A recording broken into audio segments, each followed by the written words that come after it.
Yeah. Hey, everybody. This is me, Alicia, and today is the 21st of October. That makes it the 15th day of the war that started October 7th. Um, and today I wanted to talk a bit with my nephew, Yitzchak. Um, Right. Yitzchak, lives in a city about like a city called Bet Shemesh with my brother. Um, but the reason I wanted to meet with him was because because I'm just trying to get like a broader perspective of how people are experiencing this war, but also because specifically it was in a yeshiva, institution for higher learning of Jewish studies, um, up until just a few days ago, right, Yitzhak? Um, Yeah. you were up. Yeah, and this yeshiva was positioned in the north of Israel, meaning it was positioned in Kiryat Shmonah. As I've mentioned in the past on this podcast, just one second, I'm moving my camera, so everybody, I apologize for the disruption. Just to a better angle here. Yeah. So Yitzchak was basically up in the north of Israel, right next to the border. It's a city called Kiryat Shmonah, and even though most of the action is happening down south right now, there's actually plenty of stuff also going up in the north. And one of the things that Israel is trying to prevent, one way or another, is an escalation in the north with Hezbollah, which is also a terrorist organization which controls Lebanon. So, before he came back down south to where he lives, he was up in the north. And I really wanted to sort of hear a little bit about what it was like there in the days since the war began. So, Itzhak, maybe you can just start telling us a little bit about what is like maybe like where were you on October 7th? Like what happened when like on Simchat Torah? Were you in the yeshiva or were you Right. back at home? Right. So I was on Simchat Torah, October 7th. I was in Yeshiva, and it started relatively in the morning that we sort of got to notice something was up because we have a couple of people in Yeshiva which are they stayed in the army longer than most of us do, which is a year and a half. And so they're higher up and they're much more needed in the army, so they get called first whenever there's a need. Mm-hmm. So someone in their Right. sixth year of learning in yeshiva got called up like very early in the morning, and then immediately because of that, one of the Roshei Yeshiva, one of the Roshei Yeshiva, like he told everybody to get One of their the heads phones of the from the yeshiva. rooms. Right, one of the heads of the yeshiva. Um, he told everybody to get their phones, to run and get their phones, stick them in their pockets, and wait to see if they get called. Because I guess one of the heads of the yeshiva heard from the first person who got called that something was up, and this is going to be serious. Yeah. And So, but, even though in general, again, for those who don't know, like on the Sabbath, you're not supposed to. If you're religious, you don't have a phone on. So that basically meant things were dangerous enough to justify desecrating the Sabbath in order to because it was a case of life and death, right? To maintain that kind of preparedness. yeah, no, from then on, it was a lot more chaotic. Like, slowly but surely, more and more people were being called in.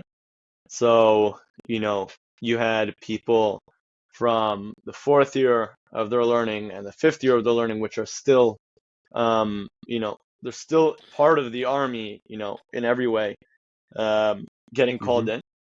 But we're talking about single people at the start. Like we're not talking about like massive amounts of people.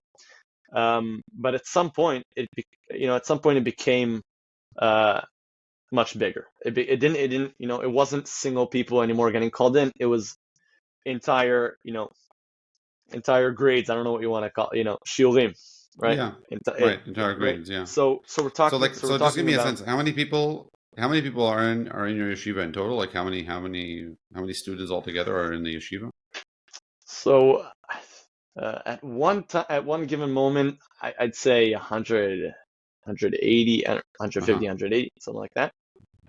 I see. Um, So how many people have left since so then?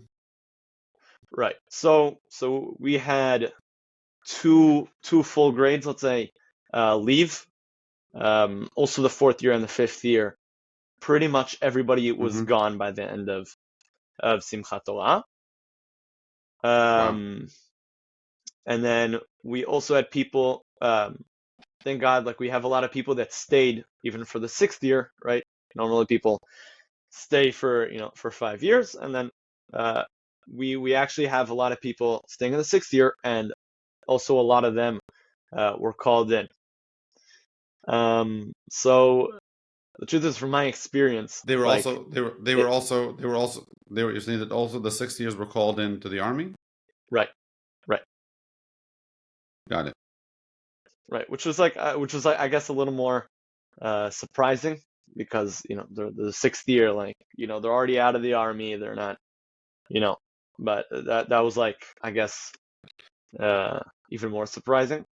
And then I don't know, I guess I think everybody uh, that was in the yeshiva can agree with me on this feeling. There was a very strong feeling of uncertainty because all these people getting called in, they're hearing a little bit of what's going on, and then that comes out, and people are starting to talk about it, and oh, 100 Palestinians, 100 terrorists broke in, and they're in a kibbutz, and then you hear higher numbers, and then you know you hear like it's still like, but once again, it's still Shabbat, it's still Sabbath, and nobody has their phones.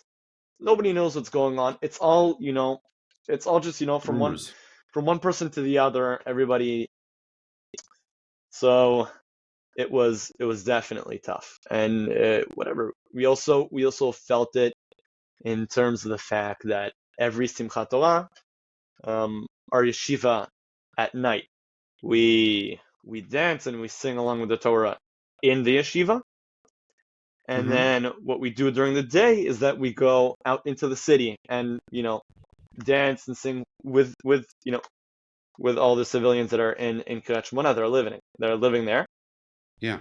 Right. Um, With all the and then and yeah, for sure. right. So it was more complicated. Like the heads of the yeshiva were debating a long time what to do in terms of that. And At this no, point, were there any warnings also in the north? Because the north is, of course, exposed to Hezbollah. Was there already security warnings in the north that you shouldn't go out because of that, or was it more a question about if it's appropriate to do it? right, right. So at that point, like you're saying, it was a question of appropriate. We didn't have any. It wasn't, you know, we didn't have any warnings or anybody come to the yeshiva and say, I don't know, someone from the police or someone from the army. We didn't have anybody like that. It was Yeah, just our decision. It was the heads of the yeshiva that came and decided that this was, we have to be careful. right. Yeah. Yeah. Okay. So then, Shabbat, the Simchas Torah goes out, and I'm assuming by then you pick up your phone, you start syncing up like everybody else. Everybody Yeah. trying to figure out the first. I don't know about you, but for me, the first 2 days when it felt like we weren't even sure that we had a southern border intact, right? It wasn't clear, if Absolutely. more terrorists were coming in or if it was blocked, or that was very, very scary, of Yeah. course. Um, 100%. but what was the yeshiva doing in this time? Like, so what were you? How did you spend your time during those the days basically since then till you got home last week? Right. So right after Simchat Torah, um, we usually come back. Right. There's a break. There's a break between the different learning times during the Yeah, like year. So right. Yeah, so in other words, just for those who don't know, the way that the yeshiva, like the yearly cycle goes, is that there's 3 to 4 stretches. I mean, I guess three, but maybe small breaks in the middle. One of them of long stretches of studying, and then in the middle you have the vacation. It's not just like you have summer vacation. There's a much shorter summer vacation for yeshivas, but then they make it up in other parts of the year in which you're home. So the high holidays, which Simchat Torah is the end of, basically is when you're supposed to still be at home for a few more days, and then you go up to start studying. Yeah, so that's sort of what Yitzchak means by the vacation. Yeah, go on. Right. So we came back, normally, after any year, coming back from Simchat Torah. And I mean, nobody knew what was going on. Nobody, everything was still very uncertain. At the same time, um, once again, it was vacation, so there was nothing going on with the yeshiva. There was no reason for that. And uh, especially for the next like 2-3 days, I think personally everybody was just in shock. Seeing the numbers go up, it was absolutely horrifying. And I don't think any of the heads of the yeshiva were like, let's start, seeing what we can do in these trying times. I think everybody was in shock personally. Yeah. But after a couple of days, the Rosh Yeshiva, the heads of the yeshiva, decided that the right thing to do, and this was clearly very controversial, but they decided the right thing to do was to come up to the north, to come up to to help out the civilians still living there, and having a tough time. What are they going to do? Are they going to go down south? I don't know, to their families, into the center of Israel, somewhere safe. And by then, by the time the heads of the yeshiva decided that we're coming up, Israel had already decided that it's going to be dangerous in the north as well. The north border is not safe either. So by then, also, army troops are making their way up to the north, and I experienced that twice coming down from Simchat Torah to Beit Shemesh, to where I live, and from Beit Shemesh going back up to yeshiva. Once the heads of yeshiva decided that we're coming back, you just see tanks, on massive trucks, being taken up to the north. And even something crazier is that you see thousands and thousands of cars of reserve forces being parked right on the side of the road. It's crazy. Like, it's a crazy sight. It's a crazy sight to see. You just like see thousands and You mean thousands of cars. just so I understand it? You mean that like in areas like near army bases and near places where the troops are collecting, you're saying you can Right. see huge amounts of all the civilian basically cars of the people that the reserves and probably their families coming to visit and all that stuff all coming up uh, um and collecting, like not collecting but like getting together around these spots. Just I mean there are 350,000 people that were called in from reserve, so that's the numbers are astounding. Absolutely.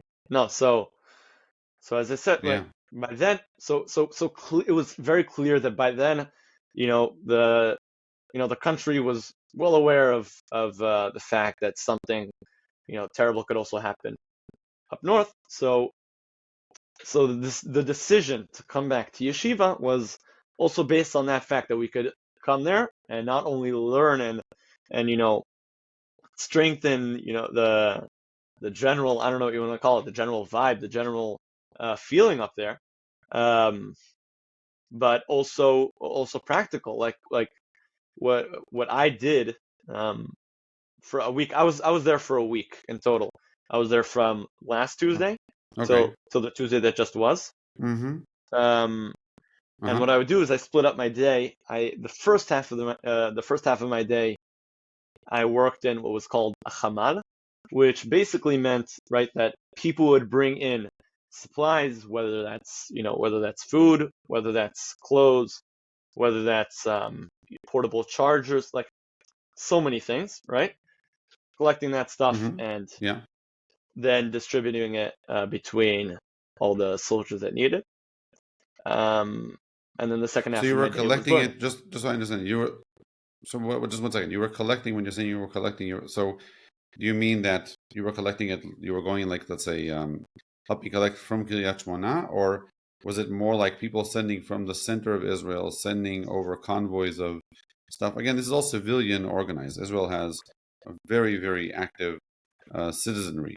Okay, it's the government is reacting, it's doing its stuff bureaucratically, but we have a lot of I can't count how many dozens, if not hundreds, of civilian organizations that just cropped up as part of this, during this time to make sure that all the people, all the soldiers and the reservists have what they need, and and also that all the people that get hurt, first of all, the people that were, that had their whole lives taken from them, whole families, half of them killed, etc., just to help them, but really super active citizenry trying to help, give everybody what they need.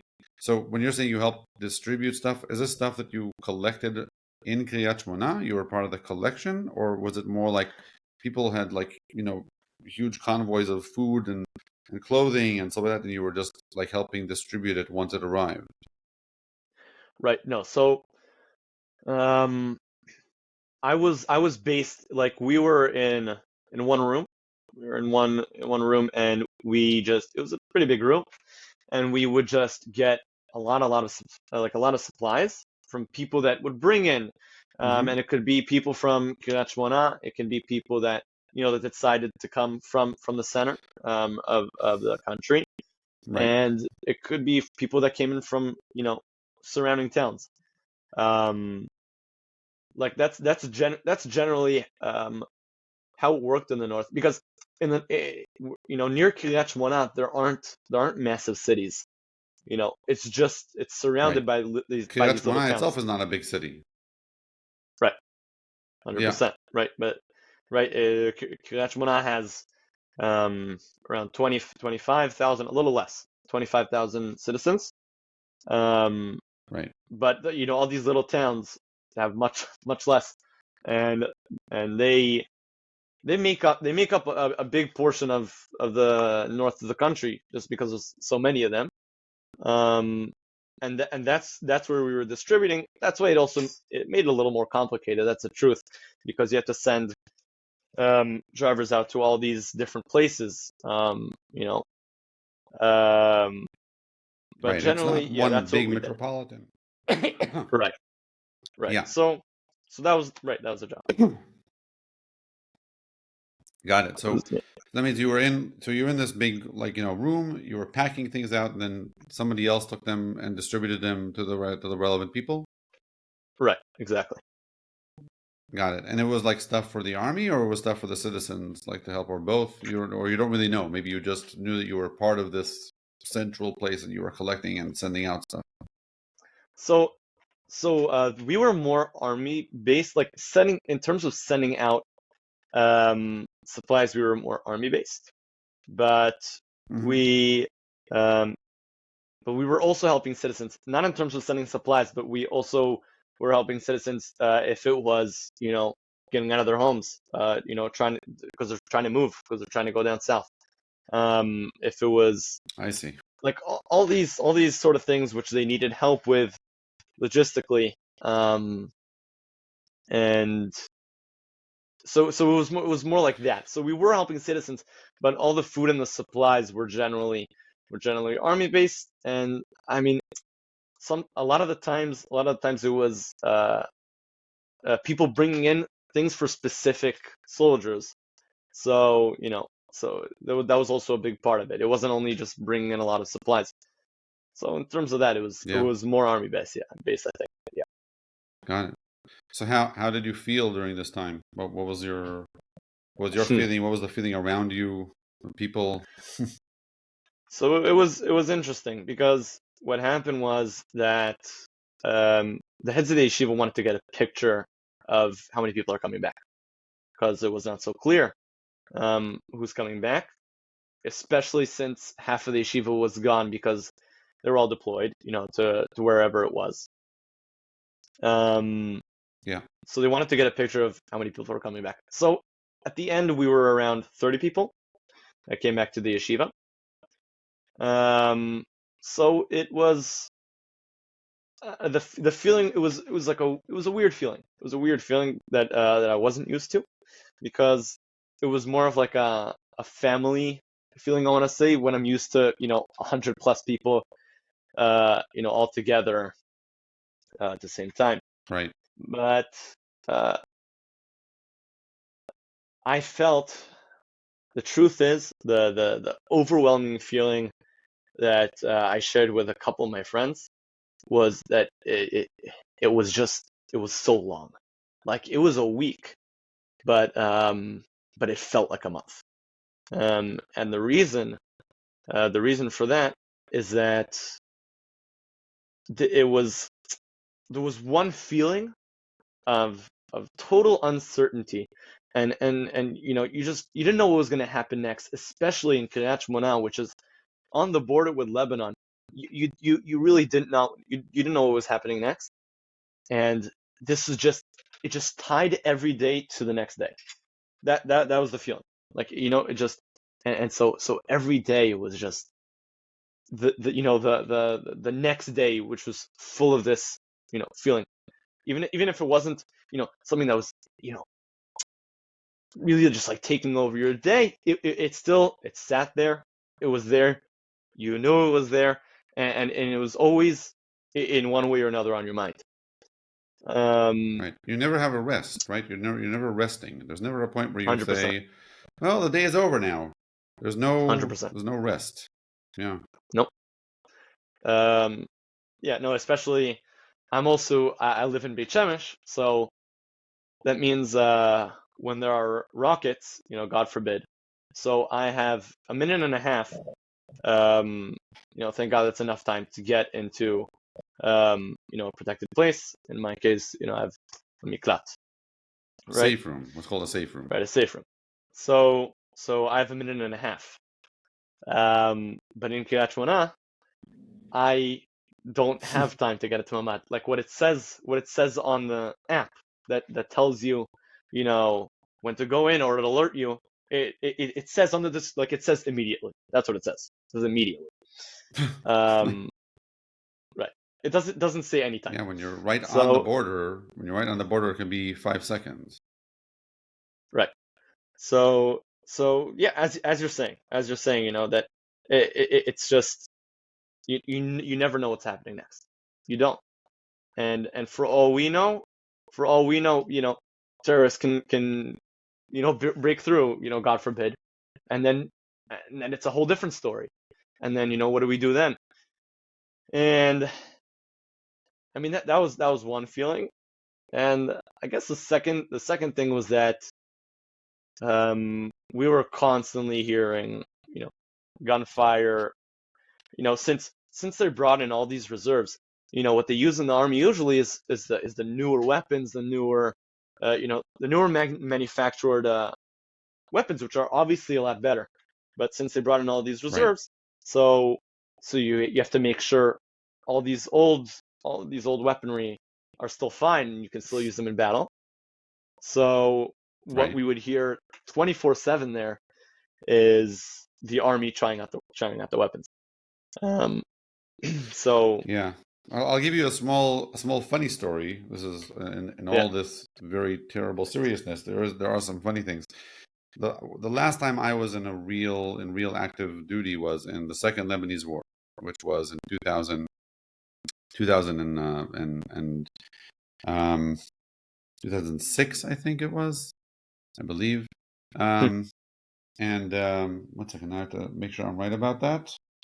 I think so. I think it was whatever. But Second Lebanese War. Last time I was in active duty. And again, forgive me if I'm my viewers, forgive me if I'm forgetting the exact date. But that was the last time we had a really big, prolonged military action in Israel. And so it went on for several weeks. And as a result, you get army rations, right? Not every place. A lot of these places are these like they just set up in the middle of a field, and that's your base, right? It's not the regular base, and so you get army rations. Now, the army rations we were getting were these. I think I'm remembering it correctly from that war, but I may be mixing it up with a different time that I was in the army for a long time. So, but it's the same idea. You'll understand why it's the same idea, because this is really how it works. So in the army rations, you would have these. You have the one of the things you get is canned fruit. Okay. Let's say canned apples or whatever. So we could tell that they were emptying out their old stocks, because as the days went on, then the canned fruit started to get more and more the shape of an apple. At first, it would just look like one big apple mush, and then as the days went on, the apples started to form into shapes because it Oh was the God. more recent sort of things. Yeah, Yeah. so they were emptying out their things. So yeah, so I know what you mean by that. There's probably a lot of things are going to cycle out of all the emergency stores, and then will be used in this war, and we'll be storing up for the next war. Yeah. Right. Yeah, so you're saying that there was probably always shooting and sounds of Right. explosions, and you can't know if it's if it's a friendly fire, just people practice, training, or if it's some, Yeah. wow, that's probably very, very, very, very it probably distorts your sense of reality a lot. Yeah. No, the truth is we would get. I'm like on a. They're just get on a WhatsApp group of the city where they like make all the the official announcements, and they make sure we're updated with everything we need to know. Um, and yeah, they would like constantly update. Don't worry, it's fine. They're just trying out new weaponry, except of one incident, which was really like you're saying. We really didn't know what was actually going on. Because there was one time where I was listening and I was hearing these regular gunshots, which I hear every single day. Um, and I'm like, okay, they're trying out, the weaponry. And then I discover later on that it wasn't trying out weaponry. Terrorists got close to the border, and they were dealing with them. Um, so 100%. Yeah. Yeah. So No. so while you were there, while you were there, like, were there already, other than that one case you just described, were there like already rockets being fired from Lebanon, or did that? I know that that's been happening in the past few days, but I'm not sure if it happened Right. when you were still there. So the truth is, we got out of there before the rockets. We did have sirens, but not because of rockets. We had sirens Hmm. because they were shooting. I'm not sure how to say this name. You're gonna have to help me out with this. Like nuntetim, right? Let's say in Hebrew. Let's say in Missiles Hebrew. against tanks. Oh, okay, yeah. Um, Yeah, anti-missile tanks, right? So right. so in other words, like, you have to understand the way that I'll just give a 2 second, like, overview Yeah. of the way things are in Lebanon and in the north. So in the north, right, as Yitzchak mentioned, the settlements also here, the towns are very close to the border, and there's areas which Israel in general, it's like supposed to be demilitarized, but the Hezbollah is constantly testing the resolve of the IDF, and putting all sorts of posts up there and trying to camouflage the stuff. And then they attack. Every so often, they will attack a army base that's near the border, and usually they'll just use anti-tank like missiles, so to try and, let's say, strike the walls of the outpost, or there'll be a tank that's like scouting the border, and then they'll try to attack that. So that can, of course, but they also could just take an anti-tank missile and just shoot it into a house. I mean, like, I think that they have, in principle, if they just walk in a little bit into the border, they have that kind of angle, because as you go north in Israel, generally the north is not only the north, but definitely in that north, you're going uphill, so they have like a downhill view on from some places. Again, not exactly, but if they cross over just a few meters, or they whatever, they can try and do that. And definitely with today, today you have like drones and stuff like that. You can probably navigate a missile if you need to, even if you don't have line of sight. So pretty scary. But you're saying that you had Yeah, those kinds of alarms. And right. did No, you did anything hit a place that you saw? no, no. The truth is, like, Oh, we could constantly hear like these massive booms, but I'm pretty sure, like we never saw anything. So I'm pretty sure it was coming from behind us, and we were hearing, the blow from after. But hmm, um, no, we got out of the yeshiva before real missiles were shot yeah, at buildings. yeah, yeah. Got it. And so now, basically, so do you know already? I think you told me that you think your guys are going to go to a different yeshiva. Do you already know where you're going for the time being? Right. So we're supposed to go to a high school it's called Yeshivat Nechalim. That's the name of the yeshiva. Uh-huh. Right. Um, and I That's in mean the center of the that's country, so you're going to be right, holding up there. right. Essentially, I mean, essentially it's more secure because it's not on the border. Even though the truth is that we'd be getting probably more rockets than like up in the north, because there it's more prone to rocket fire from Gaza. Um, Yeah. but Well, for now, I mean, we don't know how things are going to evolve in the um, north, so we'll have to see. right. So we're supposed to go there, but whatever. It's complicated because the actual high school, which is not gone back to uh, you know to the regular normal, having regular classes. They haven't yet, but they might eventually, and then we're really going to be in a problem. But I guess we'll have to see. We'll have to see. Yeah. Well, you're always welcome if you want at our house, or at my son's yeshiva. I am officially 100%. welcoming you to somebody else's yeshiva. Oh, thank you very much. Yeah. Thank you. Okay, so I guess I have two more All right. questions for you, and then we can and then we can wrap it up. The first thing is, from what you know about like the rest of your friends, etc. How are they all managing everything? Do you feel like a bit more comfortable now? Feel more a bit in a sense like stable and confident that at least that the army is in place and has the ability to take care of what has to be taken care of, or It's an are you interesting, still like, I'm understanding from your question, like processing you're what happened? asking, like, am I in a place that yeah, yeah. I mean, I guess maybe I'll re-ask the question. Maybe I'll re-ask the question because I think I mixed two things in. One of them is I think we're all processing still what's going on. Things Yeah. are very fluid and it's very unclear, exactly where things are going to go. And in a sense, we're in the first chapter of the story. We don't know the ending yet. But I think what I'm asking is, do you feel you're over that initial shock, or do you think you're still sort of a bit out of sorts, in terms of where, if you're willing to share, and also your friends, like how is everybody? Um, What is your sense from your friends to the the truth yeshiva? How is, are they like, feeling? in terms of my friends in the yeshiva, I haven't gone back to Nechalim to right to where my yeshiva is now. I'm gonna do that tomorrow, God willing.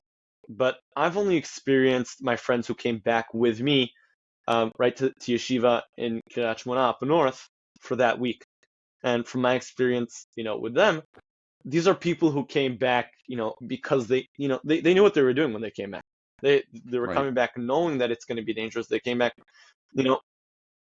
So nobody came back and was like scared and shaking, right. and because everybody knew what they were doing. Everybody knew what they were getting into. Um, so that was my experience from my friends. I don't Yeah, know. In right. terms of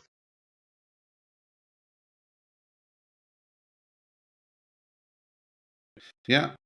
No, I think it's one of those things that's like fascinating about Israel is that because we all grow up here, with the sense that we are in some sense always fighting for our survival, right? There are certain things that we do almost right, naturally that I think people from other countries would be like, what is wrong with you?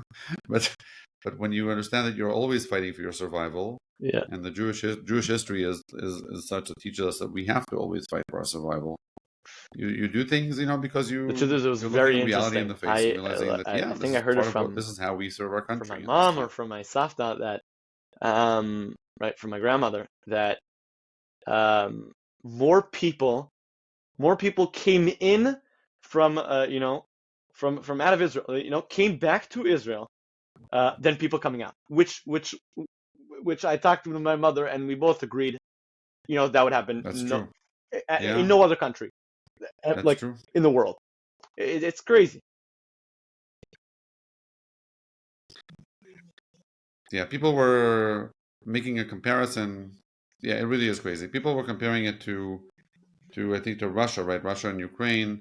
Russia was trying to put together. I think Yeah. again, maybe my numbers are off, but they were trying to put together like an army of 3 million people or something like that, and they only were able to get like one Wow, million. that's crazy. And in Israel, we have like I think 130% of people that were called were appointed. So like 30% extra people are. I've seen at least one person, and I know that there's other people that are insisting on, even though they're past Wow. the age of having to go to the army, etc. They're saying we insist to be taken in. And it's one of the reasons, by the way, why the army has a little bit less. Wow. Like it doesn't have as much armaments as it like people are complaining in some sense that they don't have weapons Yeah, or things, partly because more people than the 100%. army No, called up it's are crazy. coming. Yeah, pretty amazing. Yeah, yeah.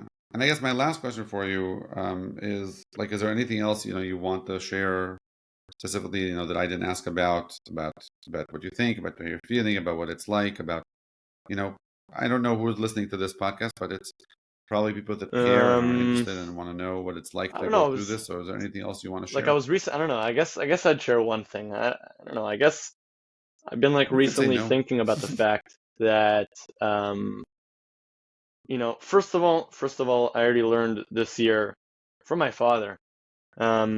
After I got into like, I don't know if I call it a depression, but I was, you know, I just I couldn't move from my bed for a couple of days this year after the terror attack on Halil Ve'agel Yaniv, two brothers that one of them was in my yeshiva and I was at his funeral and I just, I couldn't get over it.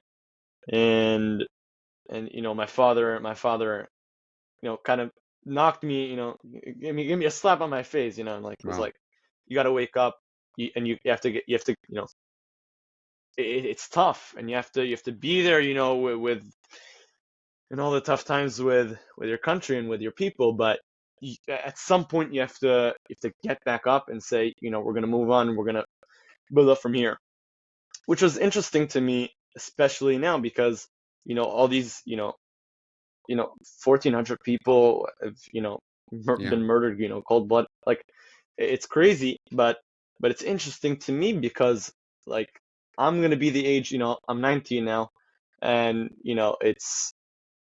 it's common for people to get married, in a couple of years from now, especially in the Jewish sector, in the so right, so right, the religious sector. My bad.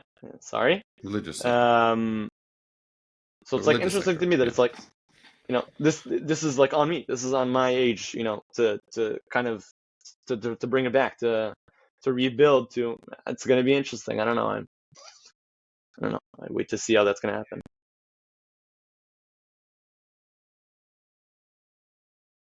Yeah. Yeah. I think definitely in Israel you grow up understanding that, and different generations have understood it earlier. I think this your generation will is understanding it now that that this thing that we have called a country is not something that we can take for granted. It's only going to be here because every generation carries it onwards. And like you say, now you're coming of age. Your generation is Yeah. going to be part of the next step, right?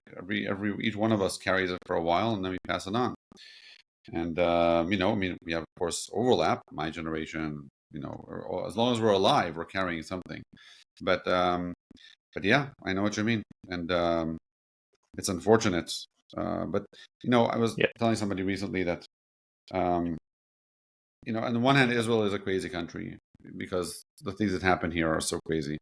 But on the other hand, I think that Israel also has, in some sense, it's one of the only sane countries. And the reason I say that is because we are facing here, in a sense, honestly, the conflicts that everybody has, but other countries sometimes can afford to Yep. ignore them for a longer time.